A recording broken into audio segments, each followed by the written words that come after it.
रामायण की कथा अनंत है, लेकिन प्रभु श्री राम के जीवन का एक बहुत ही सुंदर और मर्मस्पर्शी प्रसंग है राम के वर्षवाद और चरणों की महिमा।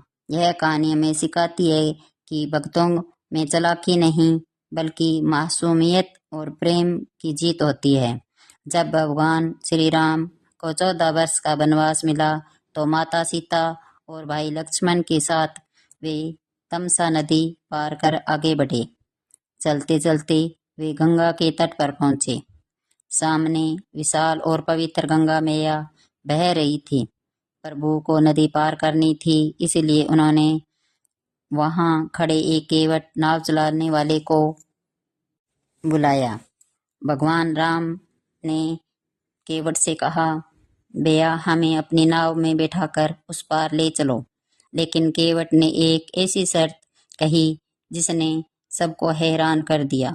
वह बोला, महाराज मैं आपको अपनी नाव में तब तक नहीं बैठाऊंगा जब तक मैं आपके पैरों को धो न लूं। लक्ष्मण जी को थोड़ा आश्चर्य हुआ, लेकिन केवट ने अपनी दलील पेश की। प्रभु मैंने सुना है कि आपके चरणों की धूल में कोई जादू है।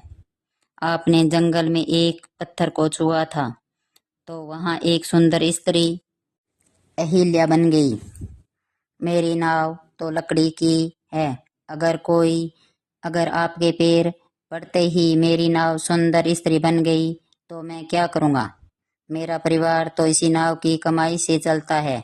मैं दूसरी पत्नी का बोझ कैसे उठाऊंगा? यह केवट की चतुराई भरी भक्ति थी। वह असल में पैर धोकर प्रभु का संगन दे पाना चाहता था। श्री राम केवट के निश्चल भक्ति देकर मुस्कुरा दिए। केवट एक कठौते में जल लाया और बड़े प्रेम से भगवान के कोमल चरणों को धोया।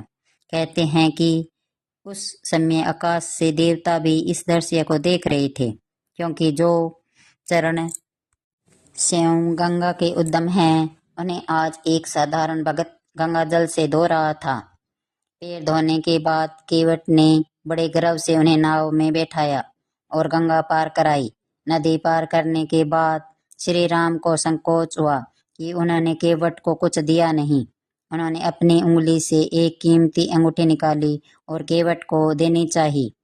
केवट ने हाथ जोड़ लिए और कहा, प्रभु आज एक नाई दूसरे नाई से मजदूरी नहीं लेगा। राम जी चौंक गए और पूछा, भैया मल्लाह हो और मैं एक क्षत्रिय, फिर हम एक पैसे के कैसे हुए? केवट ने बड़ी विनम्रता से कहा, महाराज जैसे मैं लोगों को इस छोटी सी नदी के इस पार से उस पार ले जाता हूँ, वैसे ही आप लोगों को इस भवसागर से पार ले जाते हैं। हम दोनों ही पार लगाने वाले केवट हैं। आज मैंने आपको पार लगाया है।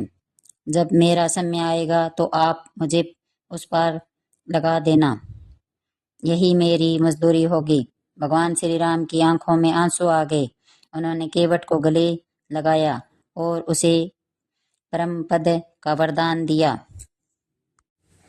भगवान को धन या ऊंचे कुल की नहीं बल्कि सच्चे प्रेम और समर्पण की प्यास होती है। केवट की बातों में हास्य भी है और दर्शन भी। वह हमें सिखाता है कि ईश्वर के सामने हमें अपनी बुद्धि नहीं बल्कि अपना हृदय रखना चाहिए। वीडियो अच्छी लगे तो लाइक और सब्सक्राइब कीजिए। कमेंट में जय श्री राम जरूर लिखिए।